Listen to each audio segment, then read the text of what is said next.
کے تن سے نکالی گئی، روح جب اس کے تن سے نکالی گئی، مرتا مرتا بھی لوگوں سے کہتا گیا، ایسی جنت بنانے، مرتا مرتا بھی لوگوں سے کہتا گیا، ایسی جنت بنانے سے کیا فائدہ۔ شعر ملاحظہ کرنا، مالداری میں مشہور قارون تھا، وہ مخالف تھا موسیٰ و ہارون کا، وہ مخالف تھا موسیٰ و ہارون کا، جب زمین میں دھسایا تو کہنے لگا، ایسے بے جا خزانے سے کیا فائدہ، جب زمین میں دھسایا تو کہنے لگا، ایسے بے جا خزانے سے کیا فائدہ۔ قابل ذکر قصہ ہے نمرود کا، وہ بھی انکار کرتا تھا معبود کا، وہ بھی انکار کرتا تھا معبود کا، اس کا مغز ایک مچھر نے کھا کر کہا، یوں بڑائی جتانے سے کیا فائدہ، اس کا مغز ایک مچھر نے کھا کر کہا، یوں بڑائی جتانے سے کیا فائدہ، اپنی شہرت پا محسن نہ یوں تو مچل، ایک دن آد بوچے گی تجھ کو اجل، ایک دن آد بوچے گی تجھ کو اجل، روح کو صاف کرنے اعمال کر، صرف ظاہر بنانے سے کیا فائدہ، روح کو صاف کرنے اعمال کر، صرف ظاہر بنانے سے کیا فائدہ۔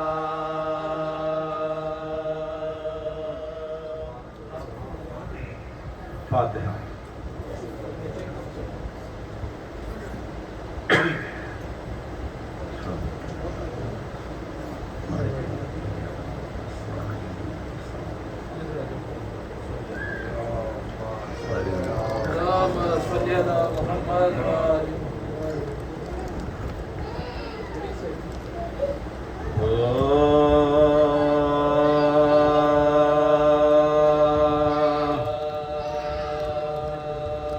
عزیز و شام کے زندہ میں جب حرام،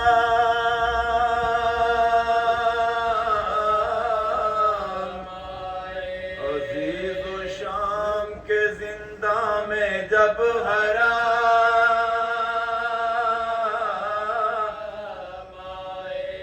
عجیب شان سے وہ کشتہ اعلیٰ،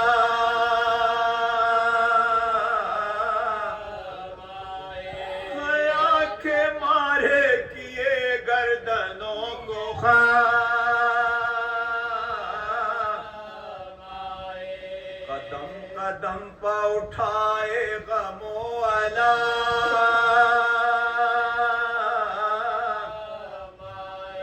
قدم قدم پہ اٹھائے غم و الا،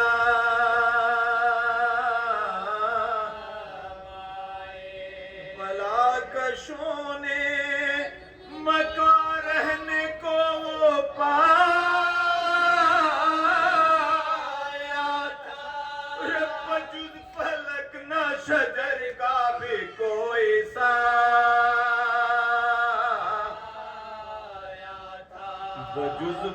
تک نہ شجر کا بھی کوئی سایہ تھا وہ قید خانہ وہ ذریت رسول خدا سوائے کجروی چرخ اور کہیں گزر کے دن جو شب آئی تو اور قہر ہوا سکینہ رو کے پکاری کدھر گئے سکینہ رو کے پکاری کدھر گئے اندھیرے گھر میں میری جان نکلی جاتی اور نہ نیند آتی ہے مجھ کو نہ موت آتی ہے نہ نیند آتی ہے مجھ کو نہ موت آتی ہے کوئی ذرا میرے بابا سے کہہ دے یہ سکینہ مرتی ہے حضرت کو کچھ نہیں ہے خبر چلے گئے ہیں چچا جان میرے ذرا سکینہ کا احوال دیکھیں تو پڑی ہوں خاک پاؤں تکیہ ہے اور نہ بستر ہے لہو سے کانوں کے کرتا ہمارا ساتر ہے بلائیں لے کے یہ کہتی تھی بانوئے پرغم ہماری گود میں آؤ سلائیں تم کو ہم وہ رو رو کہتی تھی اماں تمہیں خدا کی قسم ہمارے کانوں کو دیکھو تو کس قدر گلے کے درد سے کس طرح مجھ کو نیند آئے بس اب دعائیں کرو تم سکینہ مر جائے بس اب دعائیں کرو تم سکینہ مر جائے یہاں تو خانہ زندہ میں تھا یہ حشر آیا محل میں ہند نے جس دم سنی صدائے فغاں خوا سے خاص اس نے کیا یہ رو کے بیان کسی سے پوچھو تو ان قیدیوں کا گھر ہے کہاں فغاں سے ان کے کلیجے کے ٹکڑے ہوتے اور یہ کون مر گیا کس کو یہ لوگ روتے ہیں یہ کون مر گیا کس کو یہ لوگ روتے ہیں چھکا کے سر کو پکاری سنی تھی کل جو خبر وہ کس زبان سے کروں عرض کانپتا ہے جگر خدا یہ جھوٹ کرے بہر احمدو ہے سنا ہے کٹ گیا تن سے کسی حسین نبی کا لال شہ مشرقین خیر سے خدا کرے میرا آقا حسین خیر سے حافظ و شام کے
کس طرح اپنی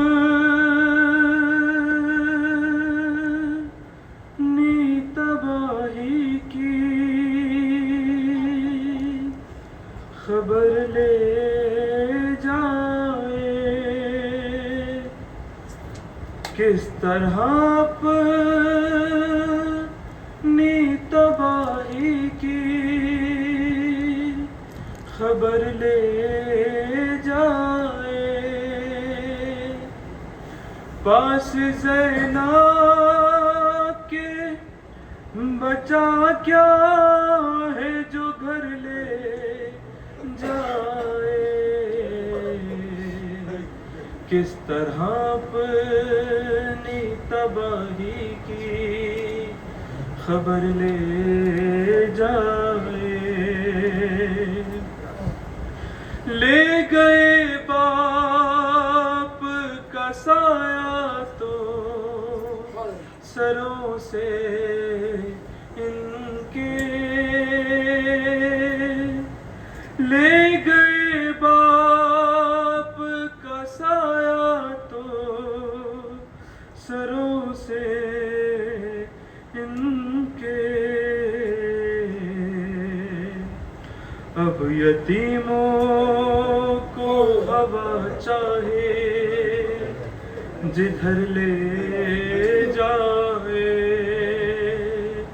پاس زینب کے بچا کیا ہے جو گھر لے جائے، بولی ہوں گی علی اکبر کو سجا کر زینب، بولی ہوں گی علی اکبر کو سجا کر زینب، چاند کو میرے کسی کی نہ نظر لے جائے، پاس زینب کے بچا کیا ہے جو گھر لے جائے، اور سوچتی ہوں گی یہ بانو میرا بچ جائے سہاگ، سوچتی ہوں گی یہ بانو میرا بچ جائے سہاگ، ہرملا مجھ سے میرا لخت جگر لے جائے، پاس زینب کے بچا کیا ہے جو گھر لے جائے، کس طرح اپنی تباہی کی خبر لے جائے۔ اور میں گزارش کرتا ہوں جناب ناصر علی سے کہ وہ ممبر پہ تشریف لائیں اور پیش خانی کے فرائض کو انجام دیں، اور اس کے بعد دعوت سخن علی جناب مولانا سلمان رضا نقوی صاحب کو کہ کہ وہ ممبر پر تشریف لیں. آپ سب سے ایک صلوات دے دیں.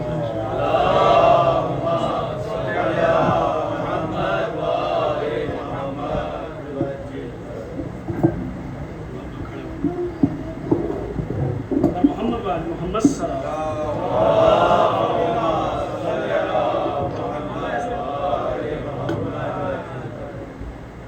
بارے دیگر صلوات.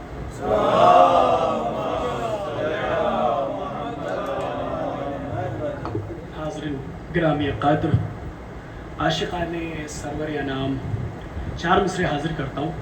ملاحظہ کیجیے گا کہ ممبر کو چھوڑ کر، کبھی خطبے کو چھوڑ کر، ممبر کو چھوڑ کر، کبھی خطبے کو چھوڑ کر سرور بتا رہے ہیں فضیلت حسین کی. سرور بتا رہے ہیں فضیلت حسین کی. قربانی حسین نے ثابت یہ کر دیا اللہ کو ہے کتنی ضرورت حسین کی. پر محمد والے محمد صلی اللہ علیہ وسلم. 4 مصرے اور دیکھ لیں کہ لاکھ سجدے بھی کرے صاحب ایمان نہیں. لاکھ سجدے بھی کرے صاحب ایمان نہیں. جس سے ناراض ہو زہرا وہ مسلمان نہیں.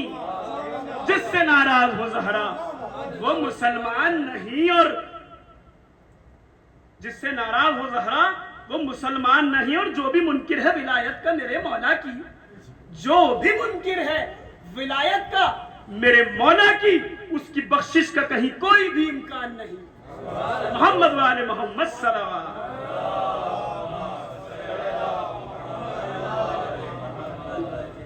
4 مصرے اور حاضر کرتا ہوں کہ قتل ہونا اور مر جانا بہت آسان ہے. قتل ہونا اور مر جانا بہت آسان ہے. 3 دن کی پیاس میں گردن کٹانا اور ہے. 3 دن کی پیاس میں گردن کٹانا اور ہے. باب خیبر کا اٹھانا معجزہ ہے بالیقین. باب خیبر کا اٹھانا معجزہ ہے بالیقین. ہرملا کا تیر کھا کر مسکرانا اور ہے. تیر کھا کر مسکرانا اور ہے. اور 4 مصرے اور حالات حاضرہ پر مبنی حاضر کرتا ہوں کہ ہر قدم اسلام کی خاطر اٹھانا چاہیے. ہر قدم اسلام کی خاطر اٹھانا چاہیے. کربلا میں کیا ہوا سب کو بتانا چاہیے. کربلا میں کیا ہوا سب کو بتانا چاہیے. اور نو کے نیزہ سے بتایا حضرت شبیر نے. نو کے نیزہ سے بتایا حضرت شبیر نے. سر فقط اللہ کے آگے جھکانا چاہیے. سر فقط اللہ کے آگے جھکانا چاہیے.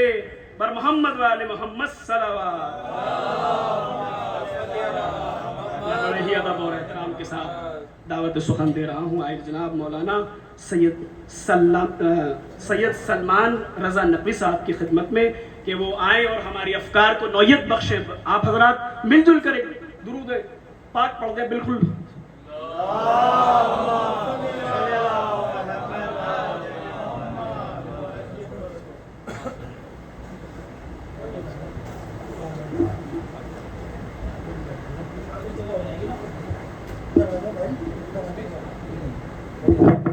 آواز سے بولے نعرہ صلوات.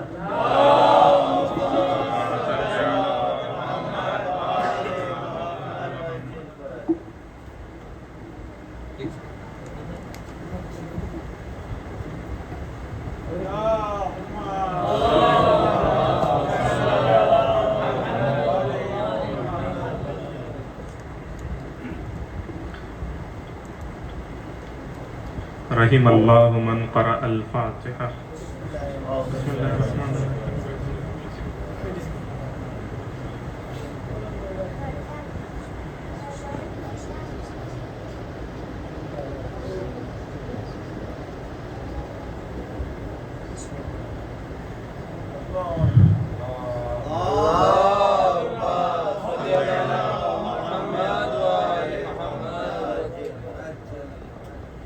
لا حول ولا قوة إلا بالله العلي العظيم. أعوذ بالله من الشيطان الرجيم. بسم اللہ الرحمن الرحیم الحمد للہ رب العالمین بارئ الخلائق اجمعین ثم الصلاة والسلام على سید الانبیاء والمرسلین وخاتم النبیین حبیبنا وحبیب الہ العالمین عنی ابا القاسم المصطفى محمد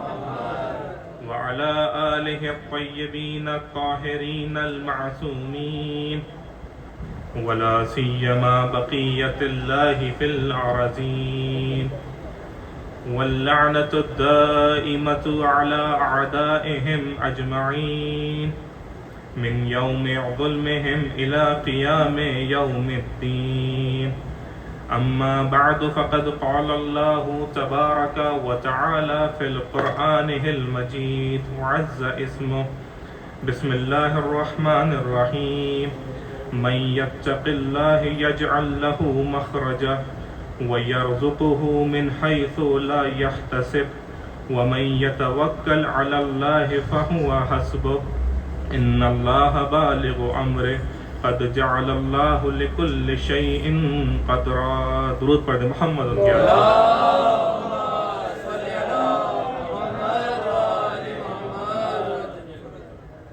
ایک مرتبہ اور سورہ حمد کی تلاوت فرما کر اور 3 مرتبہ سورہ اخلاص کی تلاوت فرما کر تمام مومنین مومنات جو اس دنیا سے کوچ کر چکے ہیں، خاص طور سے شہید آیت اللہ سید علی خامنئی کی روح کو ارسال فرما دیں.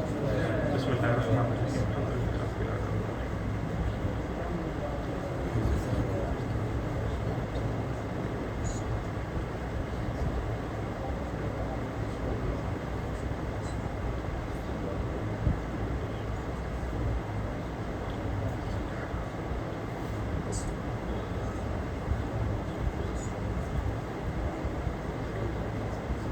اللہم صلی علی محمد و آل محمد. خداوند عالم کا شکر ہے کہ وہ ہمیں یہ سعادت نصیب کر رہا ہے کہ اس فرش عزا پر آئیں، ان ہستیوں کا ذکر کر سکیں کہ جن کا صرف نام لینا ہی عبادت ہے.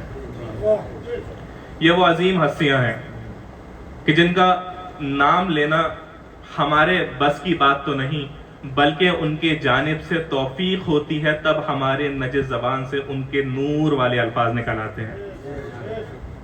خداوند عالم کا لاکھ شکر ہے. خداوند عالم آپ تمام مومنین کا اس فرش عزا پر آنا اپنی بارگاہ میں قبول فرمائے، کیونکہ پہلی مجلس ہے تو بانیان مجلس جو یہ زحمات کر رہے ہیں، جس بھی طریقے سے جس فرد نے بھی اس فرش عزا کو بچھانے میں اپنی جو بھی ذمہ داری کو ادا کیا ہو، پروردگار ان کی ان زحمات کو اپنی بارگاہ میں قبول فرمائے. خاص طور سے میرے کچھ ٹوٹے پھوٹے الفاظ جو آپ کی درمیان ابھی رکھوں گا ان کو بھی اپنی بارگاہ میں قبول فرمائے. مقبولیت مجلس کے لیے ایک مرتبہ اور درود پڑھ دیں محمد ان کے آل پر.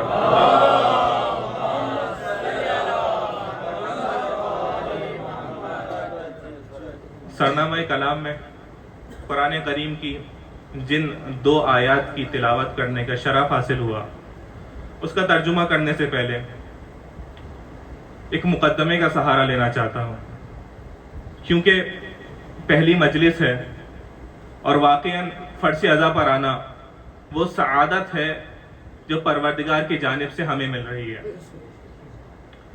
اس لیے اس کا سہارا اس اپنی گفتگو کو مستند کرنے کے لیے، اوتھینٹک کرنے کے لیے ایک حدیث کا سہارا لینا چاہتا ہوں.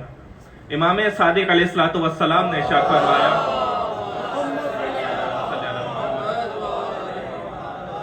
مولا فرماتے ہیں اذا اراد اللہ بعبدہ خیرا، پروردگار جب اپنے کسی بندے کے لیے خیر اور اچھائی چاہتا ہے.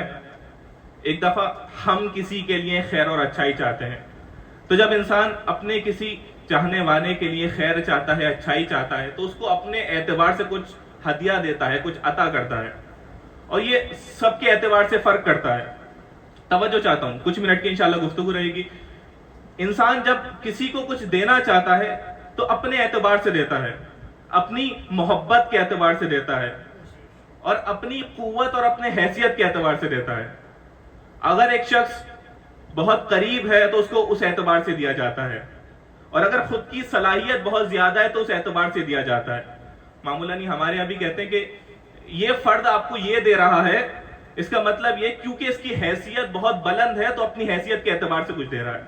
تو جس کی جیسی حیثیت وہ اسی اعتبار سے عطا کرتا ہے, اور جو رشتہ ہو اس اعتبار سے عطا کرتا ہے. ایک حیثیت, دوسرا رشتہ. دینے والا کون ہے؟ وہ جو خالق کائنات ہے, وہ جو رب الاکبر ہے, وہ جو رب الارباب ہے, جس کے پاس کبریائی ہے. دینے والا وہ جس کے خزانے میں کسی چیز کی کمی نہیں. اور کس کو دے رہا ہے؟ اپنے بندے کو, یعنی جس سے سب سے زیادہ محبت کرتا ہے اس کو عطا کر رہا ہے. میں نے کہا انسان اپنے اعتبار سے دیتا ہے. اعتبار کیا ہے؟ کہ خالق کائنات ہے. رشتے کے اعتبار سے دیتا ہے. رشتہ کیا ہے؟ اس کا بندہ ہے.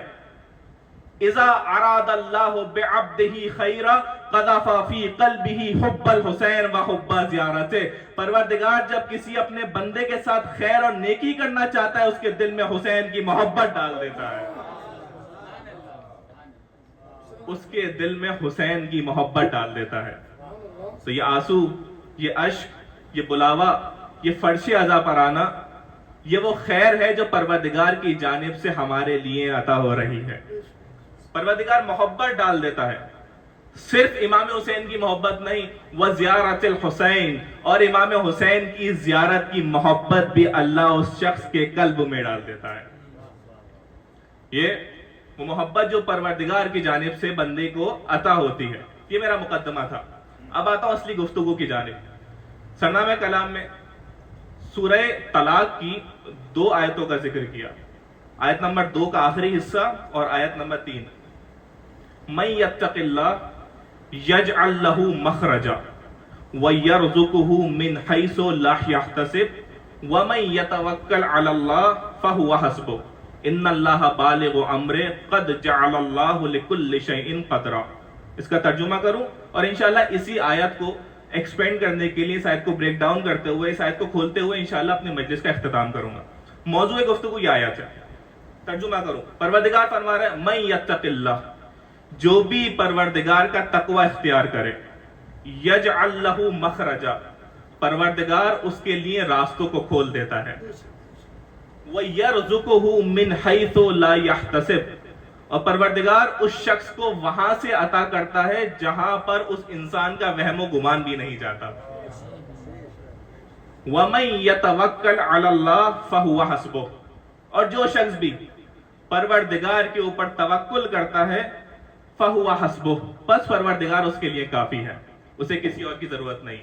إِنَّ اللَّهَ بَالِغُ أَمْرِهِ, پروردگار وہ ہے جو ہمارے کاموں کو ہم تک پہنچاتا ہے. قد جعل اللہ لکل شیء قدرا, لیکن پروردگار نے ہر چیز کے لیے ایک مشخص وقت, ایک مشخص ٹائم رکھا ہے. یہ آیت کا سیدھا سادہ ترجمہ ہے. اب میں اس آیت کے اوپر کچھ گفتگو کرنا چاہتا ہوں. قرآن کی خوبصورتی یہ ہے کہ سادے سے الفاظ ہوتے ہیں لیکن انسان کی پوری زندگی گزر سکتی ہے, لیکن اس قرآن کا ٹھیک سے انسان ترجمہ بھی نہیں کر سکتا. یہ قرآن کی خوبصورتی ہے. ظاہری طور پر دیکھیں قرآن مختصر چھوٹا سا قرآن ہے, جیب میں آ جاتا ہے. اگر عثمان طہا کا قرآن دیکھیں, عثمان طہا, خط عثمان طہا, عثمان طہا ایک شخص ہے جو سعودی عرب کے رہنے والے ہیں. ان کا خود کا خط ہے اپنے ہاتھ سے لکھا ہوا, اور جو ہمارے پاس موجود ہے اکثر جگہوں پہ وہ انہی کی ہینڈ رائٹنگ ہے, اس کا پرنٹ آؤٹ ہے. عثمان طہا, کسی بھی حرم میں آپ جائیں جب قرآن کا آخری پیج دیکھیں گے لکھا ہوگا عثمان طہا, خط عثمان طہا. یہ وہ فرد ہے. اگر ان کا قرآن اٹھا کے دیکھیں 604 پیج فقط, مختصر قرآن, لیکن دریائے علوم اس قرآن کے اندر موجود ہے. آیت اللہ جواد عمولی ایک تفسیر لکھتے ہیں, تفسیر کا نام ہے تسنیم. تفسیر لکھتے ہیں اس قرآن کی جو 604 صفحے کا قرآن ہے, تفسیر لکھ رہے ہیں اس قرآن کی. جب یہ تفسیر لکھنا شروع کرتے ہیں تقریباً 35 سے 40 سال تک اس قرآن کی تفسیر لکھتے ہیں. جب سے انقلاب آیا تب سے شروع کرتے ہیں, اور کووڈ سے کچھ وقت پہلے انہوں نے اختتام کیا. 35 سے 40 سال اس قرآن کی تفسیر مشتمل کرتے ہیں کتنی جلدوں میں؟ 80 سے 90 جلدیں, 80 to 90 والیوم. نام ہے تسنیم. اور جب آیت اللہ جوادی آمولی اس قرآن کو ملا دیتے ہیں, اس قرآن کو لکھتے ہیں, اس کے بعد فرماتے ہیں جو میں کر رہا ہوں یہ تو صرف قرآن کا ترجمہ ہے, اصلی تفسیر تو اہل بیت قرآن کی کر سکتے ہیں. ہماری حیثیت کہاں کہ ہم قرآن کی تفسیر کر سکیں. 90 جلدیں 40 سال لکھنے کے بعد فرماتے ہیں یہ فقط ترجمہ ہے. تو جو میں کرنے جا رہا ہوں اس ابھی 40 منٹ کی گفتگو میں 45 منٹ کی, یہ ترجمہ بھی نہیں ہوگا, اس سے بھی شاید مختصر ہوگا آیت اللہ جوادی آمولی کا بیان دیکھا جائے. فرمایا من یتق اللہ یجعل لہ مخرجا, تقوی, جو شخص بھی اللہ کا تقوی اختیار کرے. تقوی کا مطلب کیا؟ اب میں اسی آیت کو بریک ڈاؤن کرتا رہوں گا آہستہ آہستہ. تقوی یعنی انسان اپنے آپ کو بچائے. تقوی کا اگر سادہ مطلب کیا جائے یعنی شیلڈ, اپنے آگے ایک ایسی شیلڈ لے کر آ جانا جو انسان کو برائیوں سے اور گناہوں سے روکے. یہ ہے تقوی, یہ ہے تقوی کا سیدھا سادہ معنی. اور قرآن یہ کہتا ہے, اسلام یہ کہتا ہے کہ انسان کے لیے ضروری ہے پہلے خود تقوی اختیار کرے اور پھر میدان میں جائے, جا کر دوسروں کو تقوی کی دعوت دے. یہ بات ہے کرسچینٹی سے الگ. کرسچینٹی میں یا باقی جو ہم نے ریلیجن اور مذاہب دیکھے ان کے اندر یہ ہے کہ انسان اگر اپنے آپ کو نیک اور پایس اور نیک بنانا چاہتا ہے تو ایک گوشے میں چلے جائے, گوشے میں جا کر بیٹھے اور بیٹھنے کے بعد اپنی عبادت کرتا رہے, دنیا سے کوئی رابطہ نہیں. یہ باقی مذاہب ہیں. لیکن اسلام میں فرق ہے. اسلام یہ نہیں کہتا کہ تم اللہ کی عبادت کر رہے ہو, تم اپنے آپ کو نیک بنا رہے ہو تو کسی گوشے میں جا کر بیٹھ جاؤ, بلکہ قرآن اور اسلام یہ کہتا ہے کمال تو یہ ہے کہ جب انسان میدان میں آئے اور میدان میں آنے کے بعد اپنے آپ کو پاک و طاہر بنائے. اب توجہ فرما رہے ہیں, ایک گوشے میں بیٹھ کر اپنے آپ کو پاک کرنا کون سا کمال؟ کمال تو یہ ہے جب انسان کے پاس اختیار ہو گناہ کرنے کا تب بھی آ کر گناہ نہ کرے. یہ ہے کمال. اب ایک انسان ایک ایسے گوشے میں بیٹھ جائے, ایک ایسے روم میں بیٹھے, نہ اس کے پاس انٹرنیٹ ہے, نہ موبائل ہے, نہ دیکھنے کے لیے کچھ ہے, وہاں پر بیٹھے اور بیٹھنے کے بعد وہ بولے کہ میں نامحرم کو نہیں دیکھتا. پھر آپ میں اس کا کمال کیا ہے؟ آپ کے پاس تو موقع ہی نہیں تھا دیکھنے کا. یا میں رشوت نہیں لیتا. اب ایک بند کمرے میں کس سے رشوت لی جائے؟ میں کوئی گناہ نہیں کرتا, گناہ کا موقع ہی کہاں تھا آپ کے پاس؟ گناہ کا موقع جب ہو, ایسی جگہ ہو جہاں رشوت لے سکتا ہو, ایسی جگہ ہو جہاں نامحرم کے اوپر اپنی نگاہوں کو اٹھا سکتا ہو, تب بھی اپنی نظروں کو جھکا لے پروردگار کی رضایت کے لیے. اس کو کہتے ہیں کمال انسانی اور کلام بلندگی انسانی. یہ ہے تقوی. پہلے انسان خود اختیار کرے پھر دوسروں کو لے کر جائے. البتہ شرط یہ ہے پہلے خود اختیار کرے جب ہی دوسروں کو. جب انسان کے پاس خود نہ ہو تو دوسروں کو کیسے دے سکتا ہے؟ وہ بات الگ ہے, ہمارے معاشرے کے اندر خود ہوتا نہیں لیکن دوسروں کو بہت زیادہ نصیحتیں کی جاتی ہیں. لیکن اسلام یہ نہیں کہتا, پہلے خود اختیار کرو پھر دوسروں کو اس تقوی کی دعوت دو. اب جب جس کے پاس خود نہ ہو وہ دوسرے کو کیسے دے سکتا ہے؟ جس کا خود کا وجود دوسرے کی بیساکھی کے اوپر ہو وہ کیسے دوسروں کو عطا کر سکتا ہے؟ جب خود اپنے آپ کو دوسرے کی بیساکھی کے اوپر رکھ کر چل رہا ہو تو جب وہ بیساکھی ہٹ جائے, دوسرے کا وجود ہٹ جائے تو کہنے پہ مجبور ہو جاتا ہے اگر علی نہ ہوتے تو میں ہلاک ہو جاتا. کیونکہ خود کا کوئی وجود نہیں تھا. اگر خود کا کچھ وجود ہو تو پھر انسان یہ نہیں کہتا. پتہ یہ چلا کہ خود کا کوئی وجود نہیں ہے, پہلے یہ کہ خود تقوی اختیار کرے. البتہ استاد اخلاق یہ کہتے ہیں, خاص طور سے آیت اللہ تحریری جو اپنے درس اخلاق دیتے ہیں, وہ کہتے ہیں کہ تقوی کا مرحلے ہیں. جب انسان اپنے آپ کو نیک کرنا شروع کرے, اپنے آپ سے گناہوں کو روکنا شروع کرے تو اسٹیپ بائی اسٹیپ آہستہ آہستہ کر کے, حتیٰ نماز شب کے لیے بھی کہا گیا کیا پہلے دن انسان اگر ارادہ کرے تو ایک دم 11 رکعت کی طرف نہ جائے. اب وجہ کیا ہے کہ اگر وہ انسان ایک دم 11 رکعت کی طرف جائے تو اس کو اتنی سخت لگے گی کہ وہ ایک رکعت بھی چھوڑ دے گا. ایک رکعت سے شروع کرے, 3 رکعت, 5 رکعت, 7 رکعت, 9, پھر 11, اسٹیپ بائی اسٹیپ, مرحلے با مرحلے. ایک روایت ہے کیسے انسان اگر ایک ساتھ سب کچھ کرنے لگے تو روک دیتی ہے, وہ اصلی کام کو نہیں کر پاتا. ایک روایت ہے اصول کافی کے اندر, اوتھینٹک کتاب کے اندر, امام جعفر صادق علیہ الصلوۃ والسلام سے منقول ہے.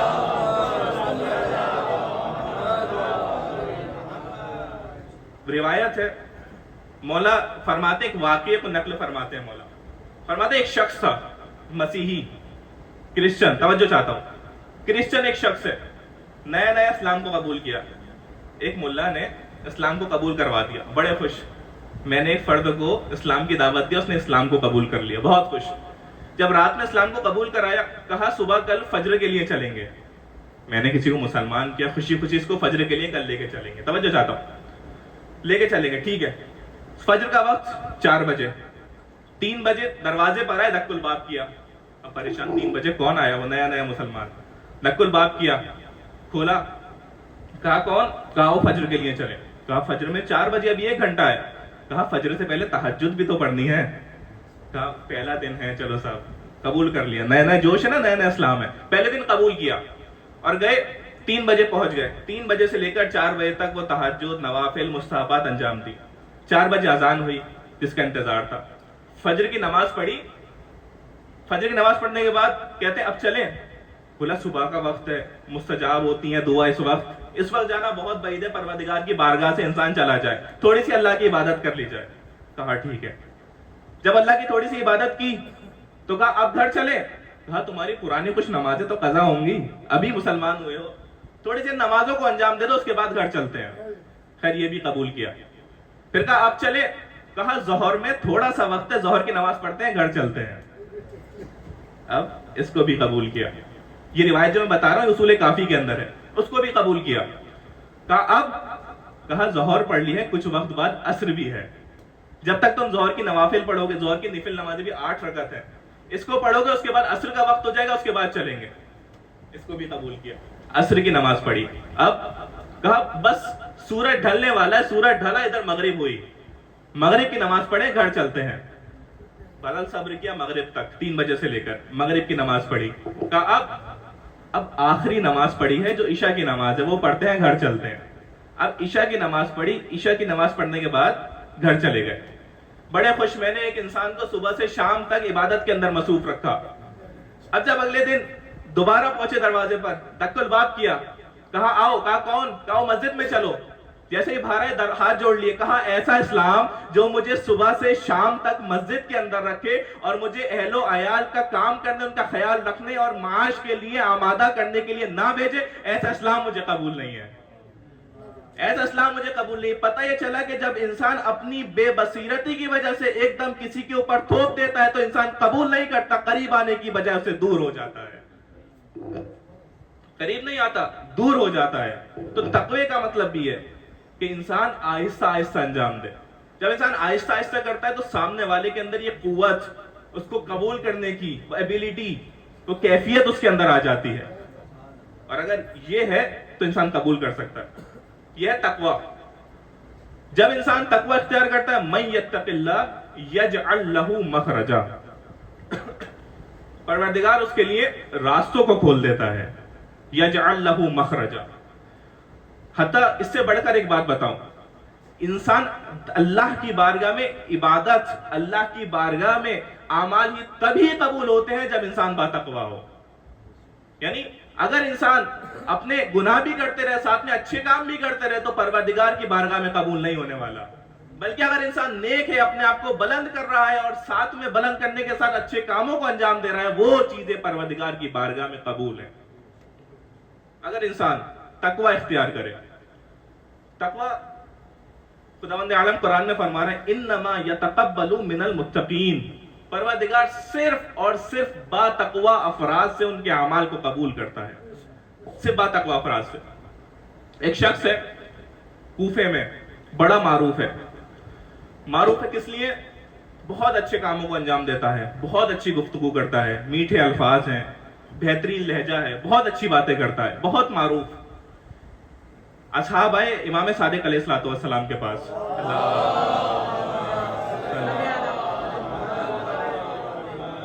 کہتے ہیں مولا کوفے میں ایک نیا شخص آیا ہے, بہت دیندار فرد ہے, بہت اچھے کاموں کو انجام دیتا ہے, بہت معروف ہے اور بہت اچھی باتیں کرتا ہے, جو باتیں کرتا ہے دل میں بیٹھ جاتی ہیں گویا, ایسی باتیں, سب اس کے پاس آتے ہیں.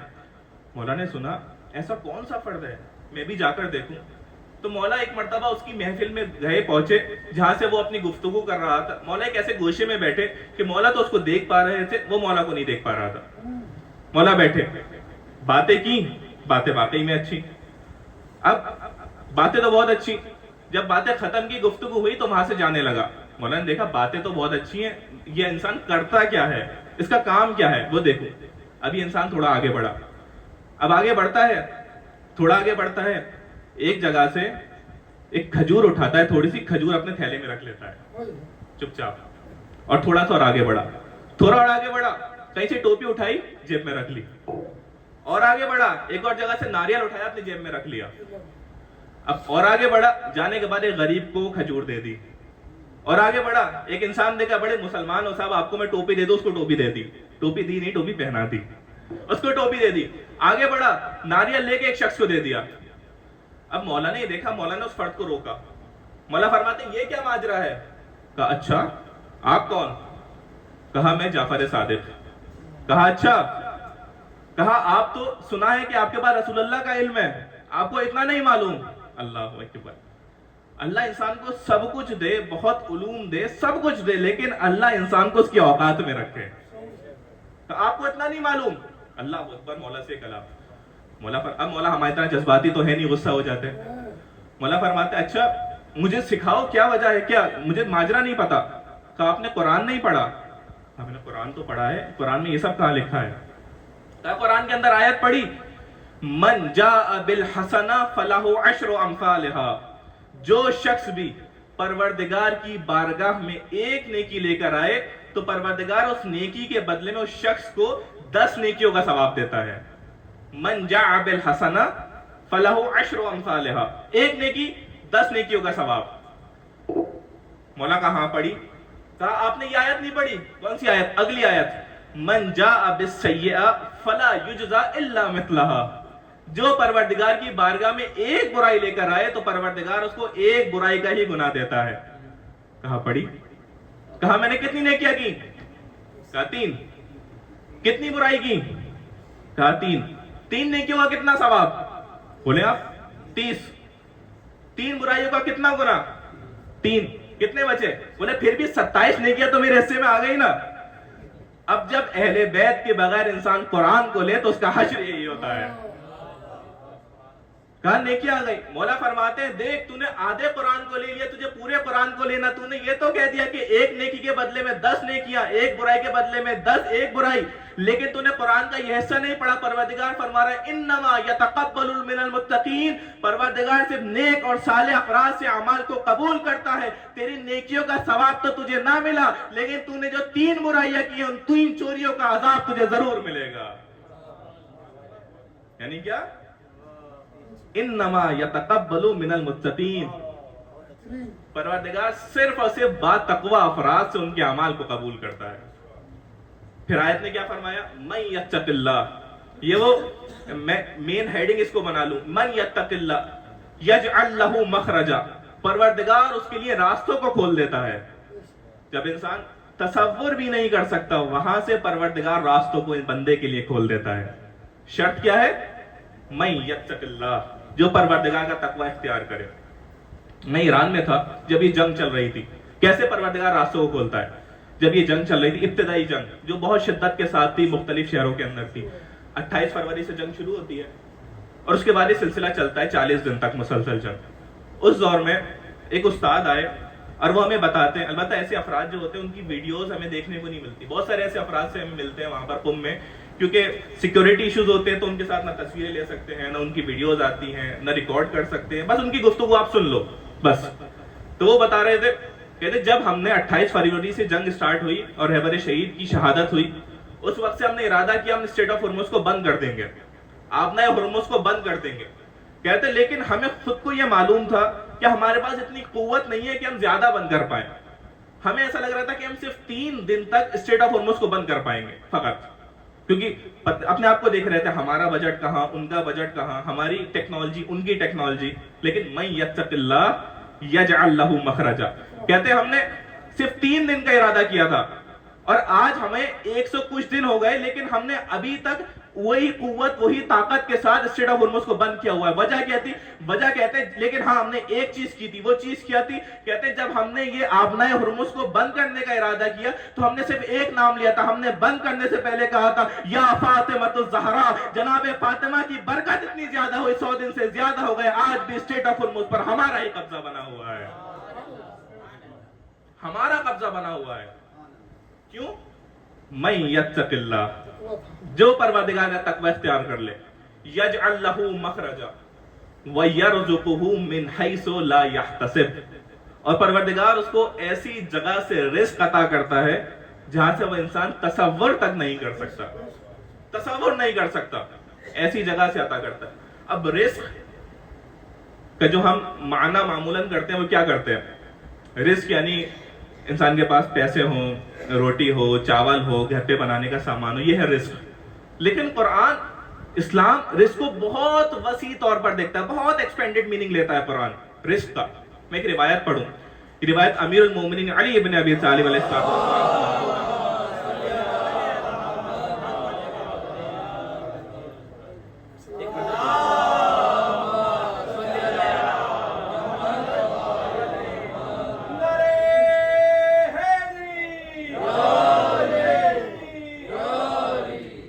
رزق ہم جو سمجھتے ہیں رزق کا معنی، قرآن جو سمجھاتا ہے رزق کا معنی، بہت فرق ہے آپس میں. امیر المومنین فرماتے ہیں الرزق و رزقان، توجہ چاہتا ہوں، رزق دو طریقے کے ہیں. رزق تطلبہ، ایک رزق وہ ہے جس کو تم طلب کرتے ہو، اور ایک رزق وہ ہے رزق یطلبک، ایک رزق وہ ہے جو تمہیں آ کر طلب کرتا ہے. اب جس کو ہم طلب کرتے ہیں تو واضح ہے، جس کے لیے ہم نوکری پر جاتے ہیں، صبح شام تک کام کرتے ہیں، یہ رزق وہ ہے جس کو ہم طلب کر رہے ہیں. لیکن ایک رزق وہ ہے جو ہمیں آ کر طلب کرتا ہے. وہ کون سا رزق ہے؟ ایک ہے مادی، ایک ہے معنوی. اس کے اندر بھی ایک مٹیریلسٹک ہم رزق دیکھیں، اور ایک ہے اسپریچول رزق.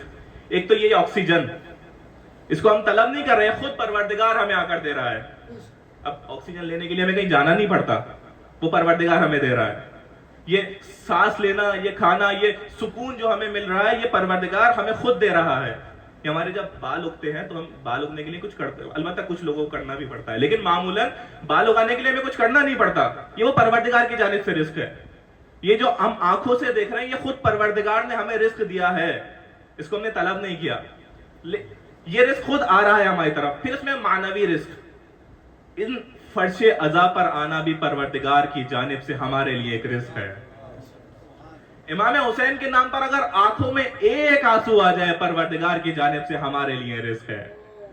ہر وہ چیز جو ہمیں اللہ کے قریب کر دے، وہ چیز ہمارے لیے پروردگار کی جانب سے رزق ہے. حتیٰ وہ علم، پڑھائی کا شوق، پڑھنے کا شوق، اس نیت کے ساتھ میں اس پڑھائی کو کروں اور میں آ کر مومنین کی خدمت کروں، یہ وہ پروردگار کی جانب سے رزق ہے جو ہمیں مل رہا ہے. کبھی انسان کا دل چاہتا ہے کہ آج میں نماز صبح کے لیے، تہجد کے لیے بیدار ہو جاؤں، نماز شب کے لیے، خود سے دل چاہ رہا ہے. یا انسان کا دل چاہتا ہے آج زیارت عاشورہ کی تلاوت کر کے امام زمانہ علیہ السلام کو ہدیہ کر دوں، یہ دل چاہتا ہے انسان کا. کبھی کبھار کیفیت تبدیل ہو جاتی ہے، آج امام حسین کے اوپر ایک آنسو بہا لوں. خود ہم نے کچھ نہیں کیا، دل چاہ رہا ہے خود سے. یہ دل چاہنا وہ پروردگار کی جانب سے ہمارے لیے رزق ہے جو ہم کو عطا ہو رہا ہے. یہ وہ رزق ہے جو مل رہا ہے. دو طریقے کے رزق، ایک وہ جس کو ہم طلب کرتے ہیں، ایک رزق وہ جو ہمیں آ کر طلب کرتا ہے. اور یہ رزق کب ملے گا؟ من یتق اللہ، جو پروردگار کے اوپر تقوی اختیار کرے گا. یجعل لہ مخرجا ویرزقہ من حیث لا یحتسب، پروردگار اس جگہ سے عطا کرے گا جہاں سے انسان تفکر اور انسان اس کے بارے میں سوچ تک نہیں سکتا. ایک مرتبہ درود پڑھتے محمد و آل محمد کی ذات پر.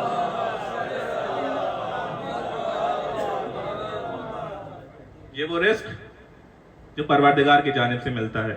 من یتق اللہ یجعل لہ مخرجا ویرزقہ من حیث لا یحتسب، جہاں تک انسان تصور بھی نہیں کر سکتا. شرط کیا ہوئی؟ من یتق اللہ. ایک شرط ہے، پروردگار کا تقوی اختیار کرو، پروردگار کے خزانے سے تمہیں بے پناہ ملتا چلا جائے گا. اب انسان یہ سوال، ہمارے ذہن میں سوال آتا ہے کہ کیا وجہ ہے کہ کسی کو کم مل رہا ہے، کسی کو زیادہ مل رہا ہے. جب انسان کسی کو عطا کرتا ہے کس اعتبار سے عطا کرتا ہے؟ یہ دیکھتا ہے کہ اس کے پاس خود ہے تو دے سکتا ہے. اب وہ پروردگار جس کے پاس تمام تر خزانے ہیں وہ دے سکتا ہے. اب جب انسان اپنے اعتبار سے دیتا ہے، وہ پروردگار جس کے پاس سب کچھ ہے وہ تو سب کچھ دے سکتا ہے. کیوں کسی کے پاس کم، کسی کے پاس زیادہ؟ وہ اپنی جانب سے دے سکتا ہے، اس کے پاس تو کسی خزانے میں کمی نہیں ہے. لیکن کیوں کم اور کیوں زیادہ؟ میں آپ کو ایک مثال دوں. اب فرض کریں کہ بارش ہو رہی ہے, دلی میں تو آج کل ویسی بارش ہو رہی ہے, آپ نے ایک برتن رکھا باہر بارش میں, چھوٹا برتن, تو اس برتن کے اعتبار سے اس برتن میں پانی آ جائے گا. بڑا برتن رکھا, اس بڑے برتن کے اعتبار سے اس کے اندر پانی آ جائے گا. لیکن فرض کریں آپ نے برتن کو الٹا رکھ دیا, اب یہ رات بھر یہاں پر رکھا رہے, دن بھر رکھا رہے, اس کے اندر پانی آئے گا نہیں. کیوں؟ کیونکہ برتن الٹا رکھا تھا, کیونکہ ظرف الٹا رکھا تھا. اگر اپنے ظرف کو انسان وسیع کرتے اس کے خزانے سے عطا ہوتا رہے گا, لیکن تم نے اپنے ظرف کو اگر خود بند کر لیا تو پروردگار کی جانب سے تو عطا ہے, تم نے خود اس کو روک لیا ہے. اس کی جانب سے تو عطا ہے, بارش تو ہو رہی ہے, لیکن قبلہ آپ نے برتن کو الٹا رکھا ہوا ہے, اس کے رزق میں کمی نہیں ہے. اور یہ وسعت کب آتی ہے؟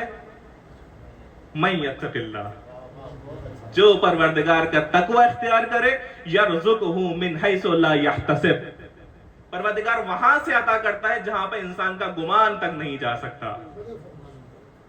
اور یہ اس کو قریب کرنے کے لیے, اس رزق کو بڑھانے کے لیے, تقوی کو اختیار کرنے کے لیے, تقوی کو بڑھانے کے لیے ایک وجہ یہ ہے کہ انسان اپنی نماز کو اول وقت انجام دے. میرے جملوں پر توجہ دیجیے گا, نماز کو انجام نہیں دے, نماز کو اول وقت انجام دے. روایت ہے الصلاۃ معراج المومن, نماز مومن کی معراج ہے. اگر مومن کسی مقام, کسی بلندی پر پہنچنا چاہتا ہے تو ضروری ہے اپنی نماز کے اندر پابند ہو جائے. الصلاۃ معراج المومن. لیکن میں نے کہا نماز کو اول وقت انجام دے. میں اس مجلس سے پہلے اور جب میں نماز کا تھوڑا سا دیکھ رہا تھا تو اس کے بارے میں مجھے کچھ عجیب 2-3 روایت ملی, ایسی روایت جو دیکھ کر انسان کے ہوش کھڑے ہو جائیں گے, اللہ اکبر یہ کیا روایت ہے. 1-2 روایت انشاءاللہ آپ کی خدمت میں عرض کرنا چاہوں گا. ایک مرتبہ درود پڑھے محمد و آل محمد کی طرف. نعرے حیدری یا علی آواز بلند, نعرے صلوات.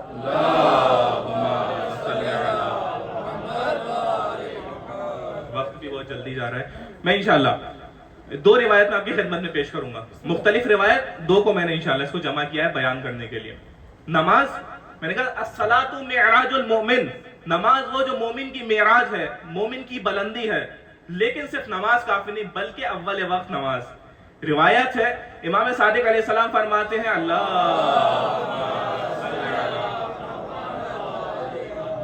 مولا فرماتے امتحنوا شیعتنا عند مواقیت الصلاۃ, اگر تم ہمارے شیعوں کو آزمانا چاہتے ہو تو دیکھو نماز کے وقت ان کی کیفیت کیسی ہوتی ہے. کیا وہ نماز کے وقت پریشان ہوتے ہیں, ان کے دل کانپنے لگتے ہیں کہ مجھے پروردگار کی بارگاہ میں جانا ہے, اس کی بندگی کرنی ہے, ان کی روح اور ان کے جسم کے اندر تبدیلی نہیں آتی. اگر پہچاننا چاہتے ہو ہمارے شیعوں کو تو دیکھو نماز کے وقت ان کی کیفیت کیا ہے. جب امام حسن علیہ السلام نماز کے لیے جاتے تھے تو امام کے چہرے کا رنگ تبدیل ہو جاتا تھا. ہم تو اس مقام پہ نہیں پہنچ سکتے لیکن اپنی کوشش تو جاری ہونی چاہیے. چہرے کا رنگ تبدیل. سوال کرنے والے سوال کیا مولا کیوں آپ کے چہرے کا رنگ تبدیل ہو گئے, آپ روز نماز کے لیے جاتے ہیں. مولا نے فرمایا میری نظر میں وہ ہے کہ جس کی بارگاہ میں نماز پڑھنے کے لیے جا رہا ہوں, مجھے اس کی کبریائی نظر آ جاتی ہے, اس کی بلندی نظر آ جاتی ہے تو میرے چہرے کا رنگ تبدیل ہو جاتا ہے. الصلاۃ معراج المؤمن. شیعوں کو آزمانا چاہتے ہو تو دیکھو نماز کیسے پڑھتے. اللہ, ایک اور روایت میں پڑھو, عجیب روایت. فرمایا بہت ہی عجیب, جب انسان نماز کی ادائیگی کرتا ہے, توجہ چاہتا ہوں, جب انسان نماز کو پڑھتا ہے لیکن اول وقت نہیں پڑھتا, آخری میں آ کر پڑھ لیتا ہے, نماز کو پڑھتا ہے لیکن روایت کہتی ہے جب انسان آخری وقت اپنی نماز کو پڑھتا ہے اور جب نماز وہ پروردگار کی بارگاہ میں جا رہی ہوتی ہے تو کہتی ہوئی جاتی ہے ضیعتنی کما ضیعک اللہ, پروردگار تجھے اس طریقے سے ضائع کرے جس طریقے سے تو نے مجھے ذلیل اور ضائع کیا ہے. بد دعا کرتی ہوئی جاتی ہے نماز. یہ وہ روایات ہیں. اللہ اکبر. اب سوال میرے ذہن میں بھی آیا, میں طالب علم, ہر روایت کو دیکھ کے میرے ذہن میں کچھ نہ کچھ سوال آتا ہے کہ کیسے ہو سکتا ہے تسبیح وہی ہے, رکوع وہی ہے, سجود وہی ہے, قرات وہی ہے, سب کچھ وہی ہے, نماز پڑھ رہے ہیں, لیکن جب پروردگار کی بارگاہ میں یہ نماز جا رہی ہے تو بد دعا کرتی ہوئی جا رہی ہے پروردگار تجھے اس طریقے سے ذلیل کرے جس طریقے سے تو نے مجھے ذلیل اور رسوا کیا ہے. وجہ کیا ہے؟ نماز وہی ہے نا, کوئی قنوت تو چھوٹا نہیں کر دیا بلکہ فرض کریں طویل قنوت کر دیا. اب جو واجبات تھے ارکان نماز سے 11 سب کو انجام دیا, قنوت پڑھا, سجدہ پڑھا, سلام کیا, پڑھا, تشہد پڑھا, اسی طریقے سے پوری نماز پڑھی. لیکن کیوں پوری مکمل نماز پڑھی؟ کیا وجہ ہے؟ فرض کریں آپ کو کسی نے ایک دعوت پر بلایا, سب آپ کو بلایا, آپ وہاں پر گئے. جب آپ پہنچے اور بھی لوگوں کو بلایا ظاہر دعوت پر, استقبال کیا, آپ کا بھی کیا, مختلف لوگوں کا استقبال کیا. جب استقبال کیا تو جب آئے تو دوسرے لوگوں کو کھانا دینا شروع کیا. گرم روٹی آئی دوسرے لوگوں کو دی, آپ کو ابھی نہیں پوچھا. کھانا دیا دوسروں کو دیا, آپ کو نہیں پوچھا. سالن آیا دوسروں کو دیا, آپ کو نہیں پوچھا. توجہ چاہتا ہوں, میری طرف توجہ. کھانا دیا نہیں, آپ کو نہیں دیا, دوسروں کو دیا. لیکن آخر میں آ کے آپ کو کھانا بھی دے دیا, سب کچھ دے دیا, روٹی دی, گرم سالن دیا. جب آپ گھر پر آئے تو بڑے غصے کی حالت میں, ہماری بے عزتی کی, ہماری رسوائی کی, دوبارہ ان کے گھر پہ کبھی نہیں جائیں گے, دوبارہ ہو ہی نہیں سکتا, کتنی بار بلائے نہیں جائیں گے. گھر پہ سوال کیا وجہ کیا ہے؟ روٹی نہیں تھی؟ نہیں, روٹی تو تھی, گرم تھی. سالن نہیں تھا؟ نہیں, سالن بھی گرم تھا. کم تھا؟ نہیں, مقدار بھی پوری تھی. پھر کیا وجہ ہے؟ کہا دیا تو لیکن سب سے آخر میں آ کر دیا. نماز وہی تھی, رکوع وہی تھا, سجود وہی تھا, سجدہ وہی تھا, قنوت وہی تھا, قرات وہی تھی, لیکن اپنے تمام کاموں کو چھوڑ کے آخر میں آ کر نماز کو اہمیت دی. تو نماز کہتی بھی جائے گی تو نے مجھے ضائع کیا پروردگار, تجھے ذلیل اور ضائع کر دے. نماز وہی ہے لیکن نماز کے اندر اہمیت نہیں ہے, اول وقت کی اہمیت نہیں ہے. البتہ میں یہ بھی کہتے چلوں کہ اگر انسان مجبور ہے, اگر انسان کی کوئی پریشانی ہے, اگر کسی بھی وجہ سے نہیں پڑھ پا رہا تو پروردگار نے آخری وقت تک چھوٹ دی ہے, واجب نہیں ہے اول وقت پڑھنا. لیکن اگر وقت ہے پھر بھی نماز کو جان بوجھ کر چھوڑ رہا ہے, کم اہمیت دے رہا ہے, ان لوگوں کی طرف یہ روایت نازل ہے. اور یہ نماز کیسے بہتر ہو سکتی ہے, اس کا طریقہ بھی وہی ہے, من یتق اللہ. نماز بھی وہی رزق کیسے ہوگی, من یتق اللہ یجعل لہ مخرجا ویرزقہ من حیث لا یحتسب. پھر اگلی آیت کیا کہتی ہے, ومن یتوکل علی اللہ فہو حسبہ. جو شخص بھی پروردگار کے اوپر توکل کرے پس پروردگار اس کے لیے کافی ہے.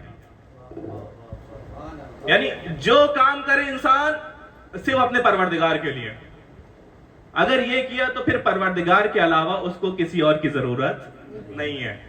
اگر کام کیا جائے صرف اور صرف پروردگار کے لیے. روایت ہے, سوال ہوا مولا ما معنی توکل, مولا توکل کا معنی کیا ہے, توکل کا مطلب کیا ہے؟ مولا فرماتے ہیں کہ لوگوں سے نا امید ہو جانا, یہ جان لینا کہ لوگ نہ تمہیں کچھ دے سکتے ہیں نہ یہ لوگ تم سے کچھ لے سکتے ہیں.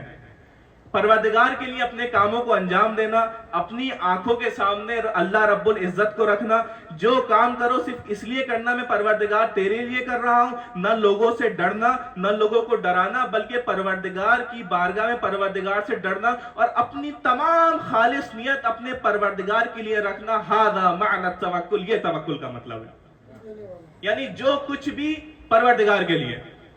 اب انسان دوسروں کا احترام کرے, دوسروں کی عزت کرے, لیکن ڈر صرف اور صرف اللہ سبحانہ و تعالیٰ کا. کیسے؟ جب انسان کی قوت کم ہو, بڑے سے کیسے نہ ڈرے.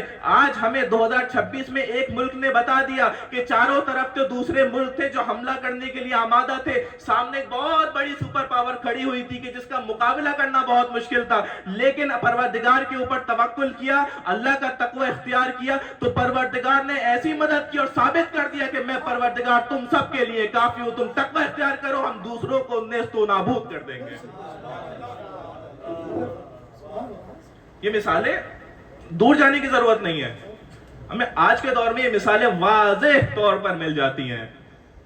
سب سوال کرتے کیسے ایران کے پاس اتنی قدرت آئی. مجھے ابھی بھی یاد ہے جب جنگ سٹارٹ ہوئی تھی تو سٹارٹنگ میں میسیجز یہ تھا, ہمارا تو انٹرنیٹ وہاں پر بند ہو گیا تھا, لیکن شروع میں نیوز آؤٹ لیٹس یہ بتا رہے تھے, میڈیا آؤٹ لیٹس, کہ ایک دن دو دن امریکہ سے مقابلہ کوئی کر سکتا ہے, کوئی کر سکتا ہے, ایک دن دو دن, وہ بھی ایران جیسا دنیا بھر کے 45-46 سال سے سینکشنز, مقابلہ کر سکتا ہے. لیکن وہ ظاہری قدرت کو دیکھ رہے تھے, وہ باطنی پروردگار کی قدرت نہیں دیکھ رہے تھے. لیکن وہاں کے لوگوں کو پروردگار کی اس آیت کے اوپر پورا بھروسہ تھا, من یتوکل علی اللہ فہو حسبہ, جو بھی پروردگار کے اوپر تقوی توکل کرتا ہے پروردگار اس کے لیے کافی ہے, پروردگار اس کے لیے کافی ہے. اور یہ توکل کب آتا ہے؟ من یتق اللہ. کی پوائنٹ وہی ہے, من یتق اللہ یجعل لہ مخرجا ویرزقہ من حیث لا یحتسب ومن یتوکل علی اللہ فہو حسبہ ان اللہ بالغ امرہ. پروردگار ہمارے کاموں کو ہم تک پہنچانے والا ہے. تم سمجھتے ہو یہ ظاہری اسباب تم تک چیزیں پہنچانے والے ہیں؟ یہ وہ اسباب، یہ راستے تمہیں پروردگار دے رہا ہے. اگر پروردگار کے لیے کام کرو گے تو یہ تمام چیزیں تمہارے ہاتھوں میں آ جائیں گی. لیکن شرط یہ ہے کہ پروردگار کے لیے کاموں کو انجام دیا جائے. اور کام کرنا پھر بھی آسان، نیکی کرنا پھر بھی آسان، لیکن اس نیکی کو بچا کر اپنی قبر تک لے جانا بڑا سخت کام ہے. بہت آسان ہے نیکی کرنا، لیکن اس کو بچا کر لے جانا بہت سخت کام ہے. کیسے؟ نیکی کو بچا کر لے جانا کیسا مشکل کام ہے؟ کرنا پھر بھی آسان ہے. ایک شخص ہے، مثال دوں آپ کو. ایک فرد ان کے پاس آئے اور آ کر کہتے ہیں کہ بہت پریشانی ہے، پریشان ہوں، بیٹی کی شادی ہونے والی ہے اور بارات سامنے آئی ہوئی ہے. اب لڑکے والوں نے کچھ پیسے کی ڈیمانڈ کی ہے، اگر وہ نہیں دیا تو بارات واپس پلٹ کر چلی جائے گی. اب ان کے پاس پیسے تھے، خاموشی سے جا کر کسی کو نہیں بتایا 50 لاکھ روپے نکالے اور خاموشی سے دے دیا. لو بھائی آپ پیسے لو، دینے کی ضرورت نہیں ہے واپس، اس کو رکھو اور بیٹی کی شادی ہو جائے. اچھا کام ہے، اچھا کام ہے، کوئی اس کو شک نہیں، بہت اچھا کام ہے. لیکن میں نے کہا کہ نیکی کرنا آسان، اس کو بچا کر قبر تک لے جانا بہت سخت. بہت اچھا کام کیا پروردگار کی جانب سے، خالص اللہ کے لیے، ایک فرد کو نہیں پتا اس شخص کے علاوہ. اب جب کچھ وقت بعد 40-50 سال بعد یہی فرد جنہوں نے مدد کی تھی، ان کا پوتا کسی مسئلے کے اندر پھنس گیا. جب کسی مسئلے کے اندر پھنسا تو بہت پریشان، کیسے اس کی مدد کروں، کیسے اس کو نجات ملے. کسی نے بتایا آپ کو پریشان ہونے کی کیا ضرورت ہے. کیوں؟ بولے یاد ہے 40 سال پہلے آپ نے ایک کی مدد کی تھی. کہاں مدد کی تھی؟ کہا جس کی مدد کی تھی، اس کی بارات آ رہی تھی، اس لڑکی کی جو بیٹا ہے وہ آپ کے شہر میں ڈی ایم ہے. آپ کو کیا پریشان ہونا ہے. اب بڑے خوش ہوئے، کال کی، انہیں بلایا. انہیں بھی پتا تھا ان کے بارے میں، آئے گھر پر سلام دعا کی، بہت شکریہ، آپ نہیں ہوتے تو شاید میری ماں کی وہ شادی نہیں ہو پاتی اور اتنی پریشانی آتی، میرے نانا کی عزت چلی جاتی آپ کی وجہ سے. کہا ہاں بہت شکریہ، آپ نے پروردگار کے لیے کیا تھا، آپ کے لیے کچھ نہیں کیا. لیکن ایک مسئلہ ہے. بولے کیا مسئلہ ہے؟ میرا پوتا ہے اور پوتا ایک مشکل کے اندر پھنس گیا ہے اور آپ ڈی ایم ہیں، آپ کو تو صرف اشارہ کرنے کی ضرورت ہے، وہ کام ہو جائے گا. ایک سائن کر دیں، اشارہ کر دیں، کام ہو جائے گا. کہا میں جو ہوں قانون کا پابند ہوں، میں کر تو دیتا لیکن قانون مجھے اس چیز کی اجازت نہیں دیتا، میں کیسے کام کر دوں. اب امید یہ تھی، میں نے اتنی مدد کی تھی، میری ایک بات پر فوراً یہ ہاں کر دیں گے، لیکن مدد نہیں کی. کہا میں قانون کا پابند، بس یہ سننا تھا، طیش میں آ گئے، باہر گئے. چھوٹے لوگوں کی مدد نہیں کرنی چاہیے، ایسے لوگوں کی مدد نہیں کرنا چاہیے، ہم نے 40 سال پہلے ان کی بارات کو روکا، آج آ کر ہمیں منع کر رہے ہیں. یعنی سب کو آ کر بتا دیا کہ ہم نے مدد کی تھی، آج یہ مدد نہیں کر رہے. تو وہ 40 سال پہلے نیکی جو پروردگار کے لیے انجام دی تھی، ایک برائی کی وجہ سے وہ پوری نیکی برباد و ختم ہو گئی. نیکی کرنا آسان ہے، بچا کر قبر تک لے کر جانا قبلہ سخت کام ہے. اگر یہ کیا تو ہاں یجعل لہ مخرجا. یہ بھی تقویٰ ہے نا انسان کا کہ کام کرے اللہ کے لیے، دوسروں کو دکھانے کے لیے نہیں. اگر کسی نے میری مدد پلٹ کر نہیں کی تو کوئی برا نہیں لگا. کیوں؟ کیونکہ پروردگار کے لیے کام کو انجام دیا تھا. میرے ایک استاد ہے پم میں، وہ ایک بہت اچھی مثال دیتے ہیں، میں چاہتا ہوں آپ کو بھی وہ ہدیہ دیتے چلو. یہ چھوٹے بھائی جو ہیں بڑے مجھ سے بہتر جانتے ہیں. وہ کہتے ہیں ٹرائنگل بناؤ. ٹرائنگل کیا؟ ایک انسان ایک کام کرے، دوسرے کی مدد کرے، لیکن وہ دیکھے میں جو مدد کر رہا ہوں یہ پروردگار چاہتا ہے اس لیے مدد کر رہا ہوں، میں پروردگار کے لیے مدد کر رہا ہوں اس لیے اس انسان تک پہنچ رہی ہے. اب جب میں پروردگار کے لیے کر رہا ہوں تو انسان تمام تر توقع بھی پروردگار سے رکھتا ہے، اس بندے سے نہیں رکھتا. اگر انسان حتیٰ اپنے زوجہ کے لیے بھی خیال رکھ رہا ہے تو اس لیے نہیں کیونکہ زوجہ، کیونکہ پروردگار چاہتا ہے کہ میرے زوجہ کا خیال رکھا جائے. اگر اپنے بچوں کی تربیت کر رہا ہے تو اس لیے نہیں کیونکہ بچے ہیں، کیونکہ پروردگار چاہتا ہے کہ ان بچوں کی تربیت ہو. اور تو جب انسان اس چیز کے ساتھ اپنے کام کو انجام دے تو پھر انسان کی تمام تر توقعات سے پروردگار عالم سے ہوتی ہے. اور جب توقع ہی نہیں دوسروں سے تو انسان کا دل کیسے ٹوٹے. جب ایکسپیکٹیشنز ہوتی ہیں، امیدیں ہوتی ہیں، جب انسان کا دل ٹوٹتا ہے. لیکن اگر انسان اپنی امید، اپنی ایکسپیکٹیشن صرف اور صرف پروردگار سے لگائے، اور پروردگار وہ ہے جو کسی کا دل نہیں توڑتا. اگر یہ کیا جائے، پروردگار کے اوپر توکل کیا جائے، پروردگار کے لیے کاموں کو انجام دیا جائے، فَهُوَ حَسْبُهُ، بس تو پروردگار تمہارے لیے کافی ہے۔ اب توکل کا مطلب بھی یہ نہیں ہے کہ انسان گھر میں بیٹھے رہے، دوسرے کاموں کو انجام دے دے۔ حتی روایت میں جب یہ آیت نازل ہوئی ہے سورہ طلاق کی، تو کچھ لوگ اپنے آپ کو گھر میں بٹھا لیا، کچھ کام نہیں کرتے، گھر میں بیٹھے ہوئے ہیں۔ گھر میں جب بیٹھے ہوئے ہیں، رسول اللہ، یہ روایت میں نے دیکھی جب میں اس آیت کو دیکھ رہا تھا، تفسیر نمونہ آیت اللہ مکارم شیرازی، اس میں یہ موجود ہے۔ جب یہ آیت نازل ہوئی، کچھ رسول اللہ کے اصحاب نے اپنے آپ کو گھر میں بٹھا لیا۔ کیوں؟ کہا اللہ نے خود فرمایا کہ اللہ رزق دینے والا ہے، یرزقہ من حیث لا یحتسب، ہمیں کوشش کرنے کی ضرورت کیا ہے؟ لیکن رسول اللہ نے فرمایا توکل کا مطلب یہ نہیں ہے کہ انسان گھر میں بیٹھے رہے آسمان سے رزق نازل ہوگا، بلکہ انسان اپنی تمام تر کوششیں کرتے رہے اور ساتھ میں پروردگار کے اوپر بھروسہ کرے۔ پروردگار اگر تو مجھے پیسہ دے میں اس میں بھی راضی ہوں، پروردگار تو مجھے پیسہ نہیں دے میں اس میں بھی راضی ہوں۔ کیوں؟ کیونکہ پروردگار کا دستور یہ ہے، کسی کو دے کر آزما رہا ہوتا ہے تو کسی سے لے کر آزما رہا ہوتا ہے۔ جب پھر انسان کو یہ پتا چل جائے تو پھر انسان نا امید نہیں ہوتا، پھر انسان خوش ہوتا ہے کہ پروردگار اگر تو مجھے بیٹا دے تو جناب علی اکبر کے اوپر قربان کر دوں، اگر بیٹی دے جناب سکینہ کے اوپر قربان کر دوں۔ یہ کیفیت انسان کے اندر کب آتی ہے، تبدیلی کب آتی ہے؟ من یتق اللہ، اگر اللہ کا تقوی اختیار کیا تو تمام تر چیزیں جو میں نے بیان کی یہ انسان کے اندر آنے والی ہیں۔ یہ تمام نصیحتیں پہلے میرے لیے تھیں، اس کے بعد میرے چھوٹے بھائیوں کے لیے۔ من یتق اللہ، جو پروردگار کا تقوی اختیار کرے۔ اور امام حسین علیہ السلام کی زندگی کو دیکھیں تو ہمیں اسے ایک درس یہ ملتا ہے، جو کچھ کام تھا وہ اللہ سبحانہ و تعالیٰ کے لیے تھا۔ پوری زندگی امام حسین علیہ السلام کی دیکھیں، پوری زندگی اللہ سبحانہ و تعالیٰ کے لیے، خود کے لیے کوئی کام نہیں۔ آپ دیکھیں کربلا میں اپنے اہل و عیال کو چھوڑ کر جانا، مدینے کو چھوڑ کے جانا حسین کے لیے آسان نہ تھا، لیکن کیونکہ پروردگار کے لیے کام انجام دے رہے تھے، اب حسین نا امید نہیں تھے۔ یہ پروردگار کے لیے کام کو جب انجام دیا جائے پھر اس کے بعد انسان اپنی تمام تر امیدیں صرف اللہ سے رکھتا ہے۔ جب حسین نے مدینہ چھوڑا ہے تو حسین کے لیے بڑا سخت تھا مدینے کو چھوڑنا۔ ارے مدینہ وہ ہے جہاں حسین نے اپنا بچپنا گزارا ہے، لیکن حسین کی نظروں میں اللہ سبحانہ و تعالیٰ تھا۔ حسین نے یہی کہا تھا، پروردگار جب تو یہ دیکھنا چاہتا ہے کہ میرے گلے کے اوپر کند خنجر چلے تو پروردگار تیرا یہ بندہ راضی ہے۔ پروردگار تو یہ دیکھنا چاہتا ہے کہ بیویوں کے سروں سے چادریں چھن جائیں تو پروردگار تیرا حسین اس میں بھی راضی ہے۔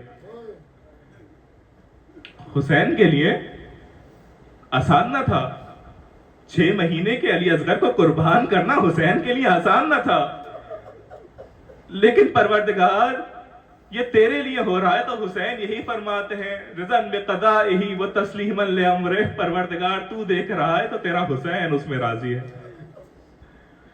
18 سال کے کڑیل جوان علی اکبر کو قربان کرنا حسین کے لیے آسان نہ تھا۔ جب ایک جوان بیٹا چلے جائے نا واقعی میں آنکھوں سے نور چلا جاتا ہے، لیکن پروردگار تیرے لیے حسین اکبر کو بھی قربان کر دے گا۔ 32 سال کا 34 سال کا بھائی قربان کرنا حسین کے لیے آسان نہ تھا، واقعی میں انسان کی قبر ٹوٹ جاتی ہے، لیکن پروردگار حسین تیرے لیے عباس کو بھی قربان کر دے گا۔ حسین کے لیے آسان نہ تھا، پروردگار اپنے بھائیا حسن کی آخری نشانی قاسم کو قربان کرنا میرے لیے آسان نہیں ہے، لیکن پروردگار اگر اس سے تیرے دین کی حفاظت ہو جائے تو پروردگار اس قاسم کو بھی تیرے لیے قربان کر دے گا۔ پروردگار میری بہن زینب کو اپنی چادر کا بڑا آسرا ہے۔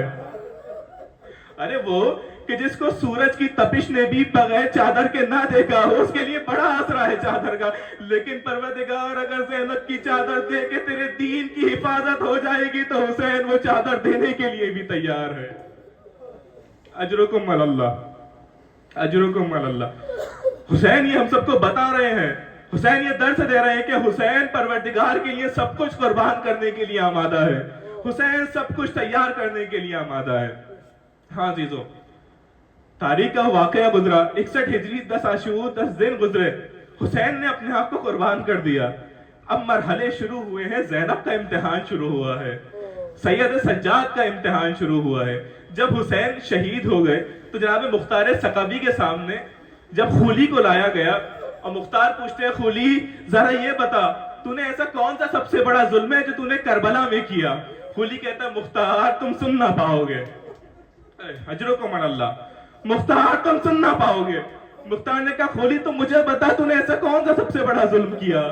خولی کہتا ہے جب حسین کا سر کٹ گیا نا اور جب عمر سعد نے یہ حکم دیا کہ سب ان خیام کی جانب جاؤ اور خیام پہ حملہ کرنا شروع کر دو، میں نے دیکھا سب لوگ خیام کی جانب جا رہے ہیں، میں نے دیکھا میں پیچھے رہ گیا، لیکن میرے دل میں دنیا کی محبت تھی، میں بھی چاہتا تھا میں بھی حسین کے در سے کچھ لے لوں، کچھ لوٹ لوں تاکہ مجھے بھی کچھ انعام مل جائے. میں آگے بڑھا، مجھے کچھ نظر نہ آیا، میں نے دیکھا ایک 4 سال کی بچی ہے، اس کے چاروں جانب بڑے لائن کھڑے ہوئے ہیں، اجرکم علی اللہ.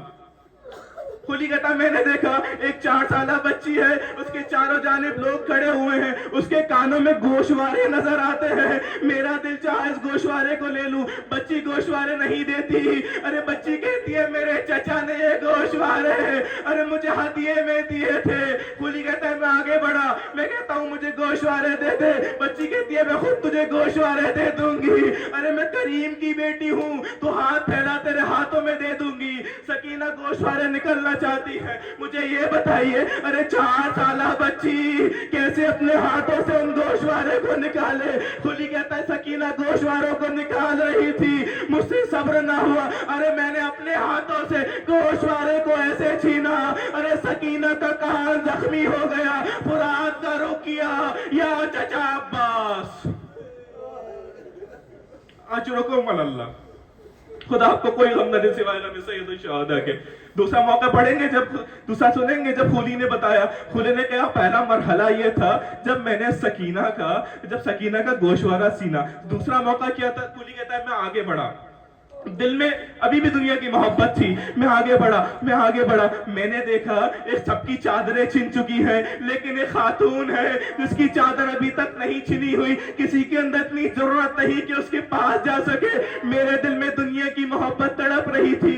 میں آگے بڑھا، میں چادر چھیننا چاہتا ہوں. میں نے دیکھا علی کی بیٹی نے آگے سے اپنے چادر کو سنبھالا، میں پیچھے سے چادر چھینتا ہوں، میں نہ چھین پایا. میں نے زمین سے تازیانہ اٹھایا، ارے میں نے زینب کے سر پر وہ تازیانہ ایسے مارا، ارے زینب کی چادر تو ملی، ساتھ میں زینب کے سر سے خون جاری ہو گیا. فرات کا رخ کیا، اے بھیا عباس اگر آج تم یہاں پر ہوتے، بھیا عباس یہ موقع ہمیں نہ دیکھنا پڑتا. بھیا عباس تمہارے بغیر دشمنوں میں کتنی ضرورت آ گئی، تمہارے بغیر ہمیں کیا کیا دیکھنا پڑ رہا ہے. انا للہ و انا الیہ راجعون رضا بقضائہ و تسلیما بامرہ. بار الہ ہمارے اس خلیل سے توسل کو اپنی بارگاہ میں قبول فرما. بار الہ مومنین جو پریشان حال ہیں، کسی بھی وجہ سے پریشان ہے، تجھے واسطہ سید سجاد کی بیماری کا، ان کی بیماری کو دور کر کے انہیں صحت کامل اور عاجلہ عطا فرما. پروردگار ہمیں دین کی بصیرت، دین سمجھنے اور پروردگار تیرا تقوی اختیار کرنے کی توفیق عطا فرما. پروردگار عالم دنیا بھر میں جہیں کہیں بھی مومنین پریشان ہیں، مشکلات کا شکار ہیں، خاص طور سے ایران اور لبنان کے مومنین کو اپنے حفظ و امان میں رکھ. پروردگار اسلام کے پرچم کو سر بلند فرما. پروردگار کفر و نفاق کے پرچم کو سر نگون فرما. پروردگار وہ شخصیت کی جس کے آنے سے تمام تر دعائیں دور ہو کر ان کا ظہور ہو جائے گا. پروردگار امام زمانہ علیہ السلام کے ظہور میں تعجیل فرما. ہمارا شمار ان کے اعوان و انصار میں سے فرما. وآخر دعوانا ان الحمدللہ رب العالمین.